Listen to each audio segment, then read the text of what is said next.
All right, everyone. As we move through the day, I think everybody has a new idea of identity. Yes? All right. Our next group is a panel that's going to speak on strength and unity, Ontario Provincial's health approach to cybersecurity. Please welcome your moderator, Kashif Parvaiz.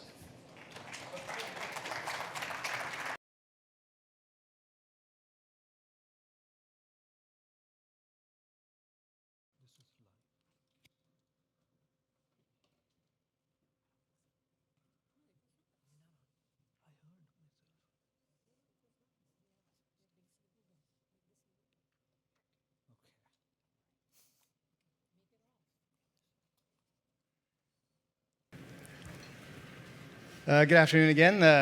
For those of you who weren't at the last session, I'm Kashif Parvaiz, Chief Information Security Officer at UHN. And this talk really is going to be very enlightening for everybody. Every one of us, whether you're in healthcare or not, you're definitely a user of the system, either for yourself or for if you're caring for like an elderly parent or any sort of family member that may have some illness. This talk should really resonate with you. I think taking care of our healthcare system and making sure that it's protected is something that's near and dear to all of us. So first, I'm just going to let everyone introduce themselves before I get into some of the questions. Just do a quick intro. Up to my left, Lyndon, go ahead. Perfect. Lyndon Dubeau. I'm VP Innovations for Connected Health at Ontario Health. And I have the Provincial Cybersecurity program under myself, which we'll hear about in this session. Ali? Good afternoon, Ali Shahidi, and I'm the Director of Information Security Office at Ontario Health and been involved in this provincial operating model.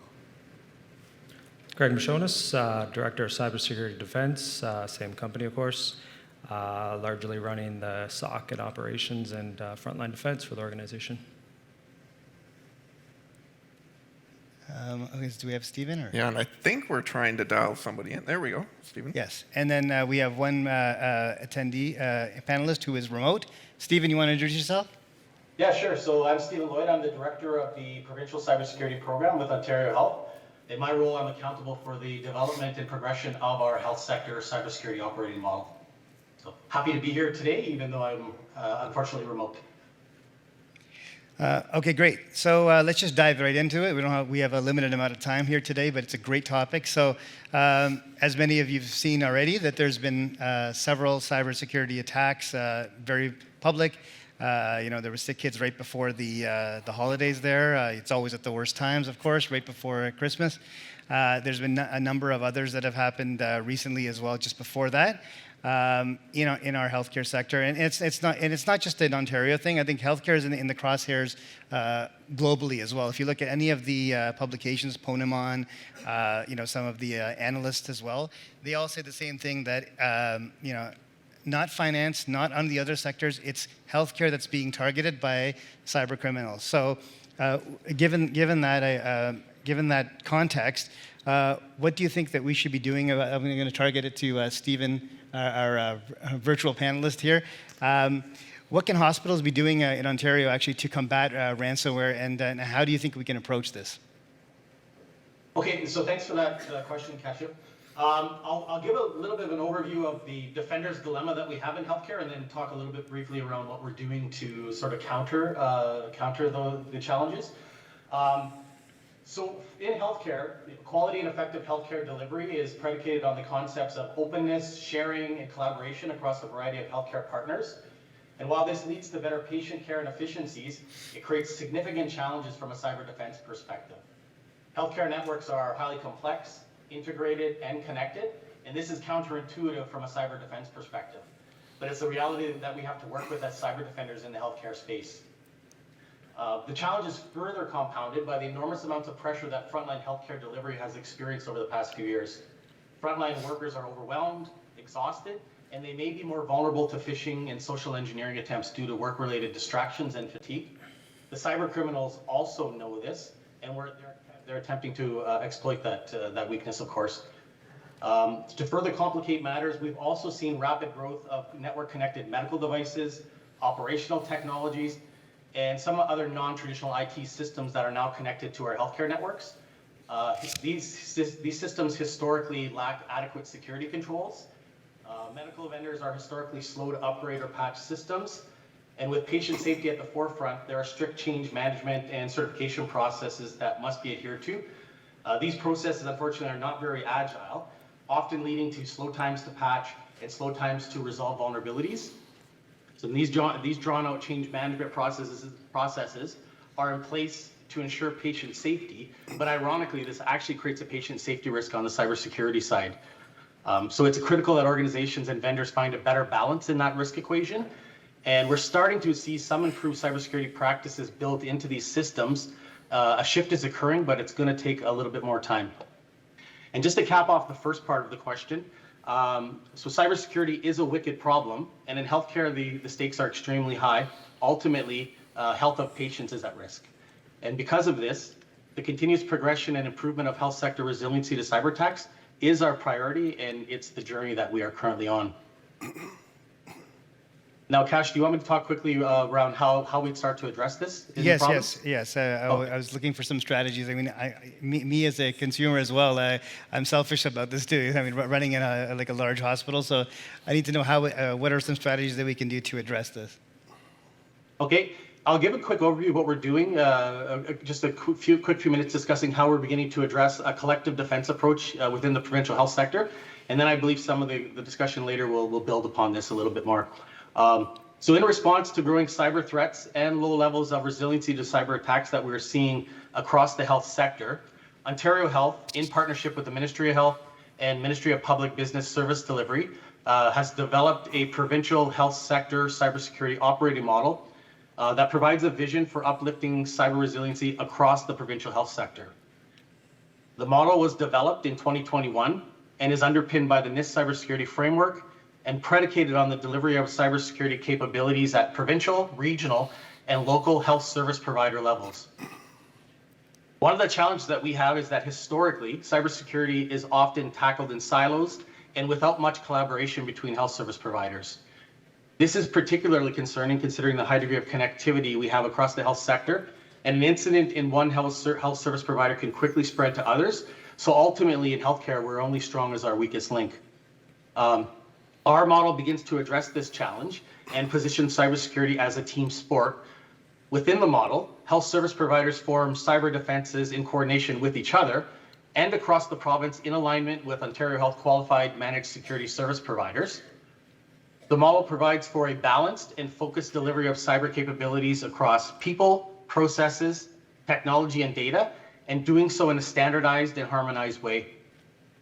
Over the past 2 years, we've tested and evaluated the model through the execution of a pilot program, providing coverage to more than 40% of provincial acute care organizations across the province.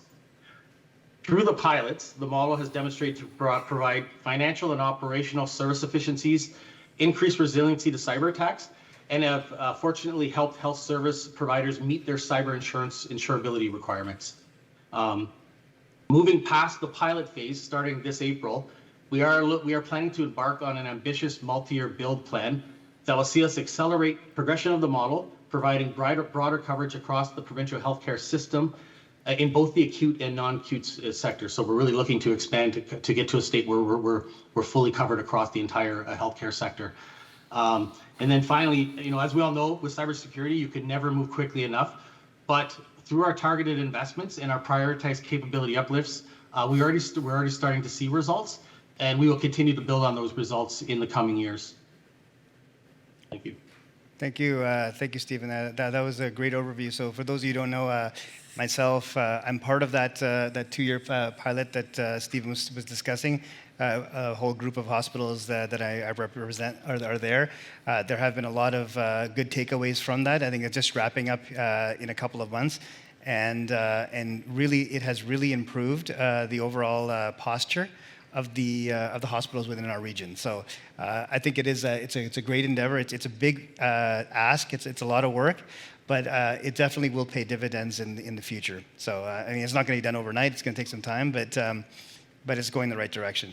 One of the other things that you have to just think about is the speed of the attacks that are happening, the threat intel that's out there. It's just there's so much of it. Vulnerabilities coming out every day.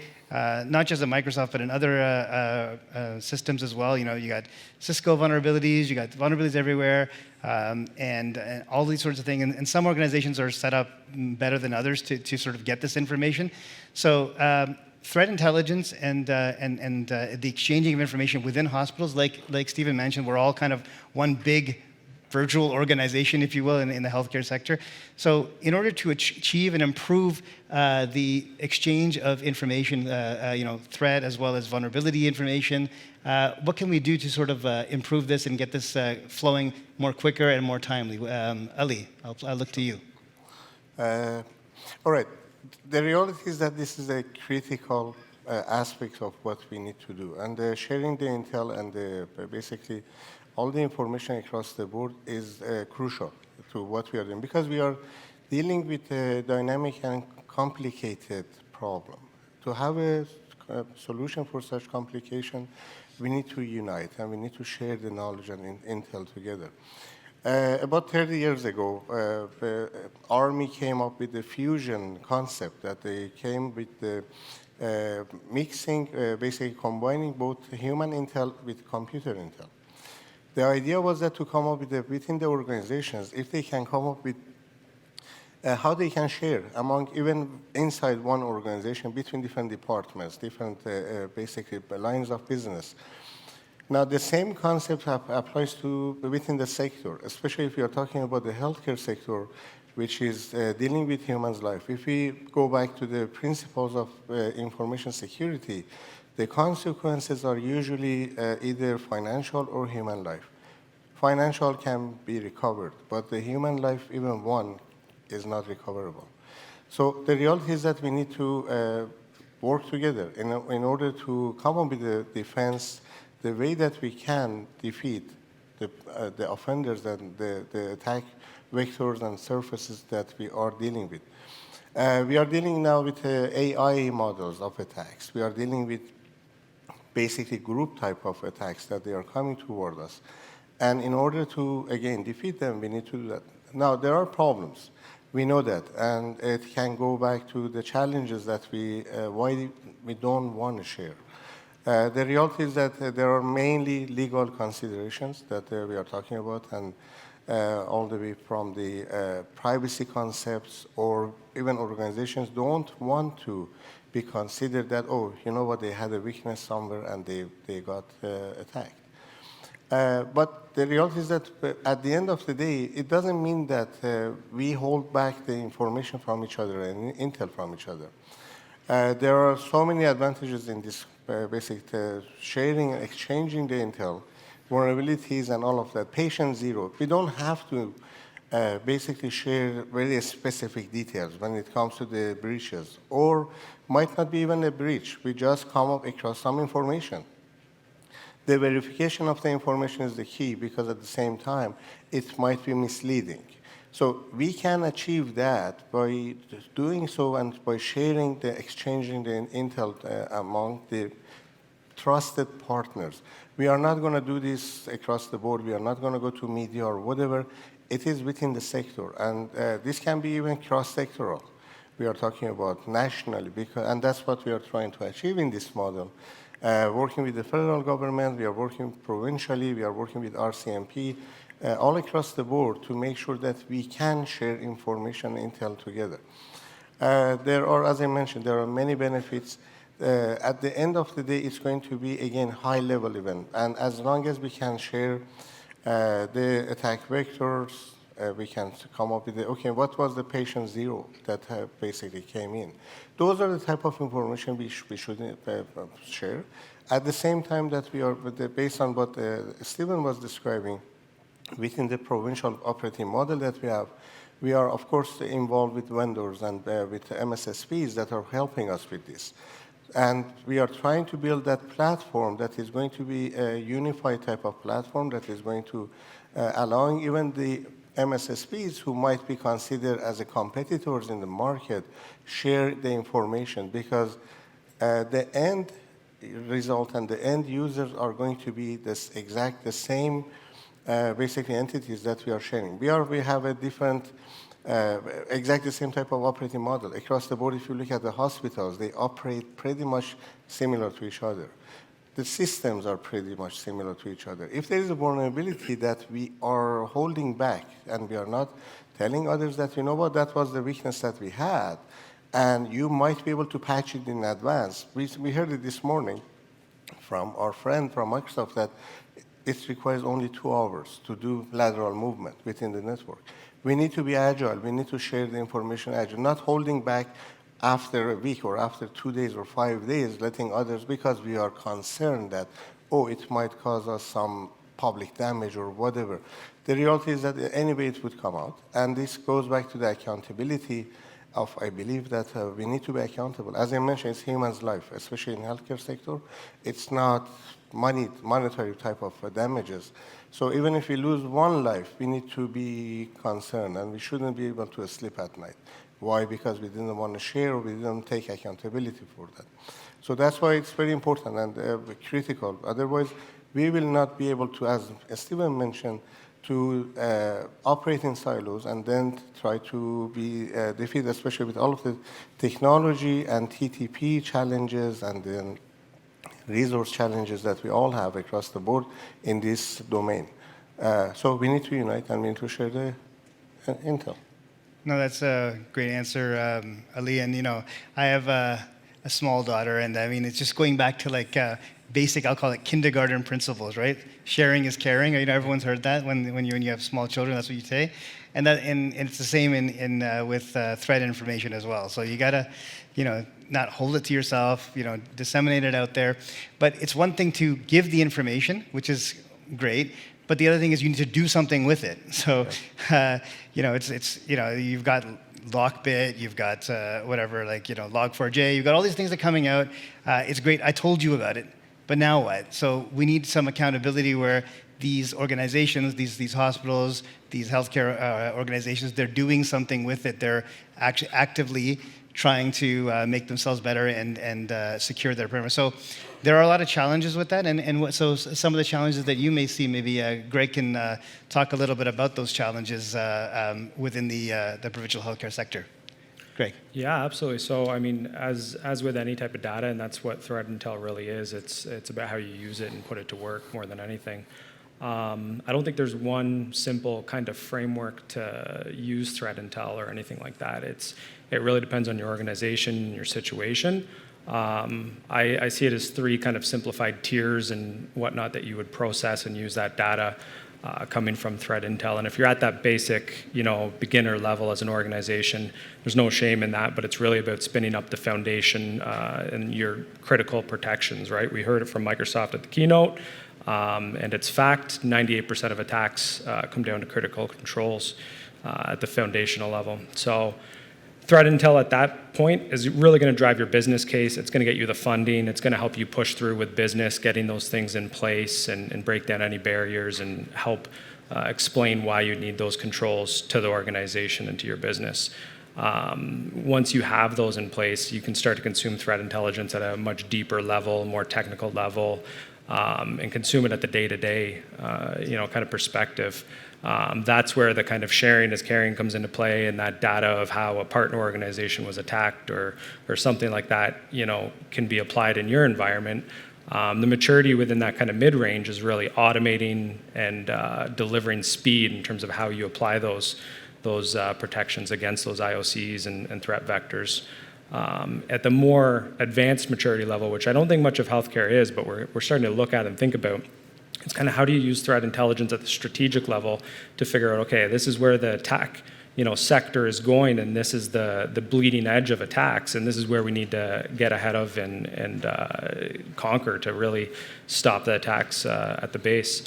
One recent example that kind of really shows all 3 layers was the Ottawa Hospital recently, you know, had an attempted attack. Local clinic, small private one, had a breach, and the attackers had obtained a doctor's account, and that doctor was a researcher and well-respected, tons of contacts across the sector, especially in Ottawa. The attackers then used that account to launch several hundred emails blasted to the Ottawa Hospital. click this link, download this. And some of those people at the hospital were his students. So, that attack, it blows through all the things that we've spent the past 5-10 years training our organizations, right? No spoof domain, no imitated user, everything validated, no broken English, the signature, everything in there. And it's a really good example. They stopped this with quick work, and within hours of stopping it, they were communicating out to us and others saying, hey, this happened, be careful. We then took that information as Ontario Health and we assessed, do we have the foundational controls, MFA, conditional access, those things across our user base? Yes. Okay, at the technical level, then we jumped in and said, did we actually get this email as well? Sure enough, a few dozen of our own users had received that email. So you go in, password resets where applicable, remove the emails, virus scans, and that type of thing. And that's kind of the mid-range and the technical level. At the strategic level, we have to stop and think, okay, this is the first time we're seeing attacks this personal and this advanced. How do we get ahead of it? Because it's not going to be the last, it's just the first. And I think whenever you look across that spectrum for threat intelligence, it's when you get all kind of advantages, but it's really that kind of path each organization has to take and maturity to get there. But yeah. That's great. That's great. And I look outside and I see all these various vendors out there and that sort of thing, and it's great because the tactics that are being used by today's sophisticated attackers have changed a lot. So, the old systems, the legacy systems that were used, way back in the days, the classic antivirus solutions and that sort of thing, they just don't cut it anymore. And the real issue is that, keeping up to date with your security tooling stack and your various processes as well is challenging for even large organizations like myself. Like I come from a very large hospital, but so I can imagine how challenging it would be for a mid to smaller sized organization, hospital, or healthcare provider. So, what are some of the other? What are the challenges that you think, Lyndon? I'm looking at you to keep up with the technology currency within the healthcare sector. Yeah, thanks. So maybe what I'll do is I'll talk a little bit about how we got here with the provincial program, because I think that could be good information to take back, and then look at how you speak to your leadership around investment. And I'm really I'm going to hang on that word investment because. And perhaps many of us have felt this as cybersecurity or information security as a cost center, right? And sort of it costs you a lot of money to put the technology in place to do all the right things, right? And so part of how we've been able to be successful so far, and in the context of moving a province, is to really frame it as investment.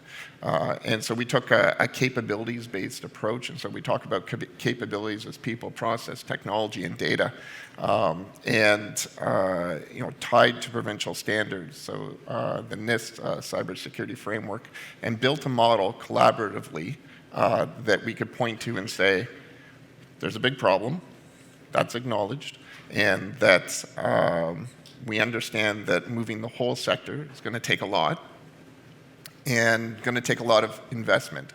And so when we look at the order of the magnitude of the problem, it was really, we did some work with some consulting and looked at the general maturity of healthcare entities from a cybersecurity perspective.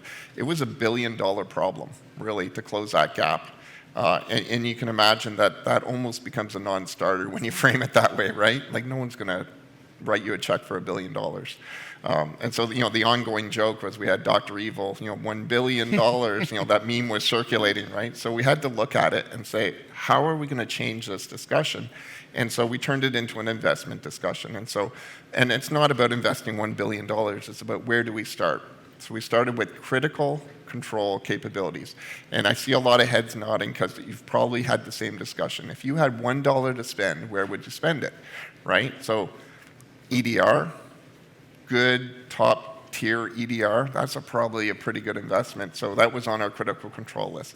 Identity and access management, backups, email filtering. So the usual suspects is where we said, it's going to take more, and it's going to take a long time. It's a multi-year build strategy. However, Let's invest in those critical controls now to move the sector along. And then it turns into a much more tangible discussion that we could have with our partners. And so our partners in hospitals and some of the more mature hospitals are like, yeah, I get that, Lyndon, like just give me the money. But other hospitals and other partners were, okay, yeah, we had this plan, but this makes sense. If you provide us seed funding, we'll go down this path.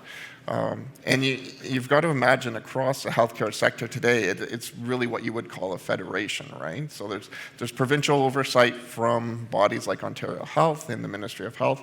However, many of these decisions in the past have been made individually by these entities within the sector. And so there's been a lot of work, a lot of thought leadership, people like Cash coming to the table and selling a vision of working together. And we're doing a lot of dog fooding yet. We're doing it ourselves. So in Ontario Health, we have both a provincial program where we advocate on behalf of the province, provide funding, set a course, work together on a provincial operating model. And then we also have our internal folks that actually have a very large security mandate in terms of protecting assets that we own and operate. So bringing those together and framing it as investment, paying down risk, increasing resiliency, those are the types of conversations you can then have with your privacy team, with your strategy team, with your enterprise risk management, and most importantly, with your CFO, so that they see and can support that investment. No, that's wonderful. And I think just to add to that, Lyndon, it's nothing like, it's not rocket science or anything like that. Like, it's just doing the basics. I think the gentleman this morning from Microsoft, he said the exact same things. Because do the basics well.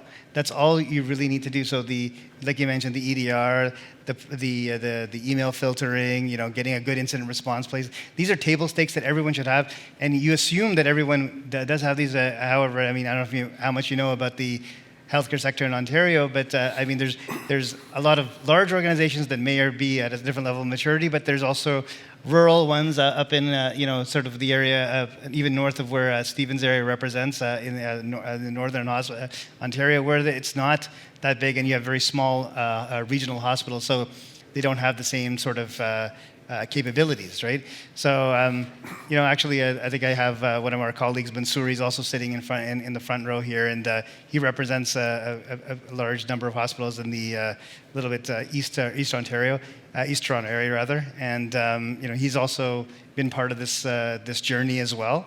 And he can even speak to some of that. I'll get you to talk a little bit later, but about how this has been beneficial to his area as well. So, these capabilities, it's because there's always I get some pushback. I'll be honest. I get some pushback from some of the more mature organizations that they're like, "What's in it for me?" Right? Because they have brought that up. They're like, "I already have all this stuff. Why would I want to do this?" And I guess it's really getting their heads around. We are all one large Ontario healthcare sector group. It's not just like your hospital's great, I'm good. If like when Sick Kids had their breach just before the holidays, it affected UHN, not directly, but there are clinical systems. I don't know, all of these hospitals are very much interconnected. For those of you who don't know, a lot of these hospitals are very much interconnected with each other.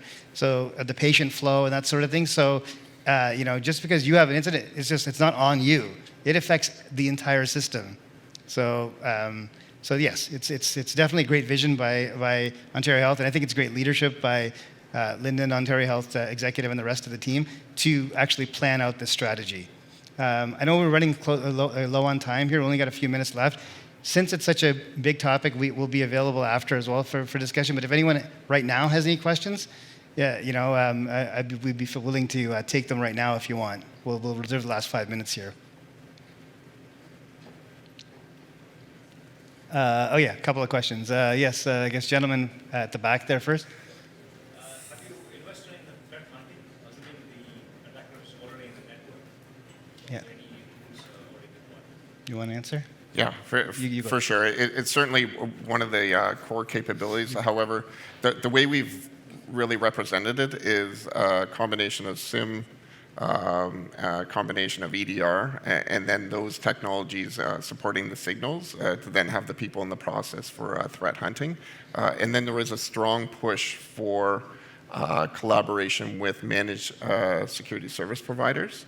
The hospitals are really designed to deliver care as they should be, and so certainly partnering with security experts as well as the experts within the hospitals and other healthcare entities to get that 24/7 and get that sophisticated threat hunting capability. Yeah. Great. Yes, gentleman in the front row. I have actually a couple of questions. So there you talk about information sharing. So we have CCTX, which is the Canadian Cyber. So what's actually stopping firms sharing that information? So there's already a platform. And secondly, do you face rules about legal privilege? Because a lot of firms, private sector, they enforce legal privilege. Yep. So does it impact the healthcare sector? I feel like you're a plant from Mansour. Yeah, did Mansour tell you to ask that question? Yeah. I'll reiterate it. So two questions. One, I think it was triple CS, CCCCS. Yeah. Okay. And then the second was legal privilege, which Mansour raised yesterday. So just quick response, and then the panel here can weigh in. So the first one, CCCS, Canada Health Infoway, RCMP, CSE. Did I miss any of the key players? I think CCCS too. Yeah, CS. I say triple C. Yeah. Right at the back of the room, representing. Yep, there we go. So working with them in collaboration, so federal government as well as provincial on our work in terms of threat exchange. And so certainly they're a very valuable source of intelligence and feed. And then, so yes, working with them. And then the second part, legal privilege, very important, as well as privacy considerations. And so the work we're doing now is to really set out those frameworks, and we're bringing legal expertise and privacy expertise to the table to make sure that that's one of the first considerations, because you're right, very, very important considerations. Any other thoughts?